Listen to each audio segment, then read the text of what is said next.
বাংলাদেশের রাজনৈতিক অঙ্গনে আবারও তুমুল আলোচনা। সেনাপ্রধান নাকি কাজ করছে আওয়ামী লীগকে ক্ষমতায় ফেরাতে। সাম্প্রতিক সময়ে নানা সূত্র দাবি করছে নির্বাচন ও ক্ষমতা পালাবদলের পেছনে বড় ধরনের ভূমিকা রাখছে সেনাপ্রধান।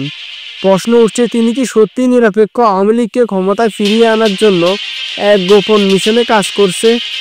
ইতিহাস বলছে সেনাবাহিনী সবসময় বাংলাদেশের রাজনীতিতে বড় এক ধরনের শক্তি, কিন্তু এবার অভিযোগ সেনাপ্রধানের ভূমিকা নাকি অনেকটাই রাজনৈতিক দলের পক্ষে ঝুঁকছে। বিশেষ করে আওয়ামী লীগকে আবারও ক্ষমতায় বসানোর চেষ্টা করছে বলে বিরোধী দল শিবিরের অভিযোগ। বিএনপি জামাত শিবির নেতাকর্মী সরাসরি বলছে, নিরপেক্ষ নির্বাচন হলে আওয়ামী লীগের পক্ষে জনগণ রায় পাওয়ার কঠিন, তাই সেনাপ্রধানকে দিয়ে নানা পরিকল্পনা বাস্তবায়ন করা হচ্ছে। অন্যদিকে আওয়ামী লীগ নেতাকর্মীরা বলছেন, এই সময় বিরোধী দলের ভিত্তিহীন অভিযোগ। তারা বিশ্বাস করে সেনাবাহিনী নির্বাচনকে সুস্থ ও শান্তিপূর্ণভাবে তৈরি করার জন্য কাজ করছে। তাহলে আসলে সত্যি কি? সেনাপ্রধান কি সত্যি আওয়ামী লীগকে ফিরিয়ে আনার জন্য কাজ করছে, নাকি বিরোধী দলদের অভিযোগ কেবল মাত্র রাজনৈতিক প্রোপাগান্ডা? বাংলাদেশের রাজনীতিতে সেনাবাহিনীর ভূমিকা সবসময় ছিল বিতর্কিত। এবার সামনে আসছে নতুন প্রশ্ন, উত্তর মিলবে সময়।